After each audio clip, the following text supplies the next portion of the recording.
Right, we're going to do Ardha Mukha Shavasana, which is dog pose, which is our pose we do every single session, and a lot of the other poses lead into this. It is a very, very strong pose, so it's very important that we learn how to do this pose properly, because it's certainly a stability pose. It's one of our core yoga poses in the primary series.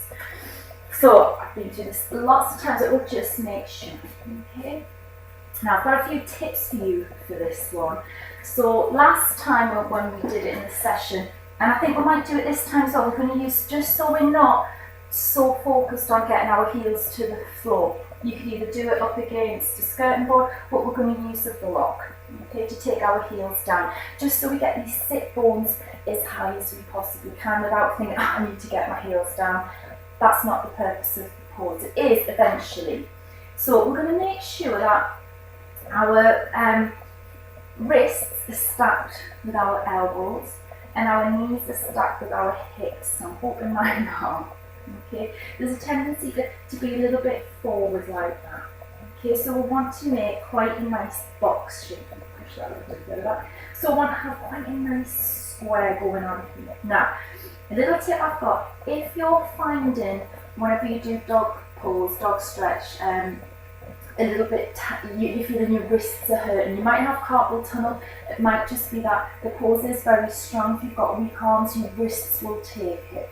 What I like you to do is like you to put the front edge of your mat, just roll the front edge of your mat over so you've got a double thickness, and you're just going to place your palms on the front edge, and your fingers are going to be off. Your fingers have to be off. What you're doing is you're just raising up your palm, and it's just giving you a tiny little bit of height and support in this carpal area of your wrist.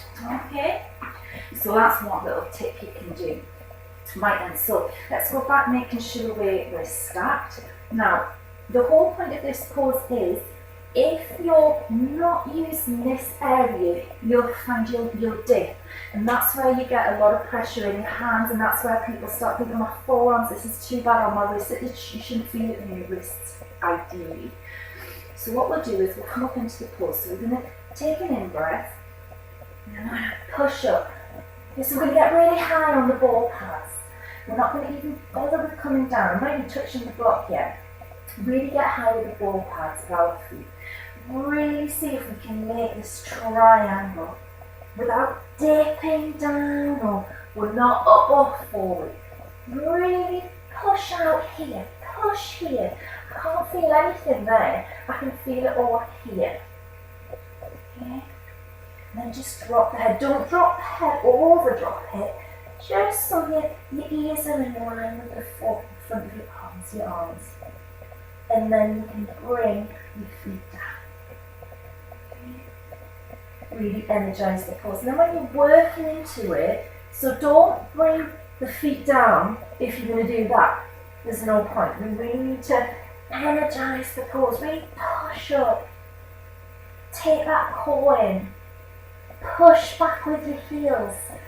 Everything's really strengthening. Really strengthens the shoulders, the waist, everything. Okay. Now the variations that we did, the first one we're going to do is, you're going to do it on both legs, but I'll just show you with one leg. You're going to take one leg up, bend it, so I'm bending it, still got my Tadasana foot, and I'm going to twist in its socket. So I'm really twisting around. My head will come under my shoulder, my armpit. Again, if you can't breathe, come out of it. Really twisting up, twisting up. That back foot is not moved. My back foot has not moved. It hasn't twisted around. If that back foot twists around, you haven't got the flexibility in your hips. Come back out of the pose. All you're going to do there is damage your kneecap. If you really twist, so I can really feel that in the front of my thigh and my glutes, and all the way to the right hand side of my chest, and then back down. So that's one variation. So energize the pose again. Do it on the other side. Okay. If you want to, rest back down in Balasana, in child pose, because it is quite strong. Always rest. If you find your heart rate's rising, like I was saying, yoga's all about getting your heart moving in the circulatory system going, but without raising your actual sort of body temperature and things like that, like raising your breath, so you shouldn't be out of breath. It's all very subtle. So you're getting this, your heart's getting the same workout as it would if you go for a run, but without sort of the sweat and the out of breathness. So we'll come back into dog, and we'll do the. Also, what you can do if you want it, if you find it a little bit hard to stay in it, or if you're slipping, you can grab both edges of your mat like that. Okay. So come a bit forward. Yeah. Go up. Now this time I'm going to take this leg up, but my hips aren't rotating, my hips are staying parallel with the floor. Really to fasten the foot, really push into the ball pads. You don't need to take it really high, just take it to about hip height, that's fine. Keep it for as long as you can breathe into it, bring it back down, and then do the same with the other leg, and then just rest down in child's pose.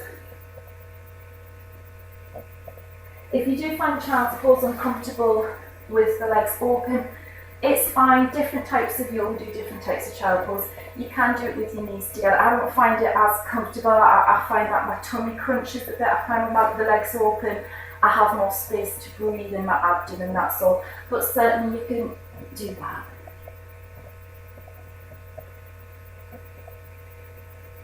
And just rest down for a few breaths. So there, that's the dog, Ardha Mukha Shavasana, and there's sort of the 3 variations that you can do for that pose.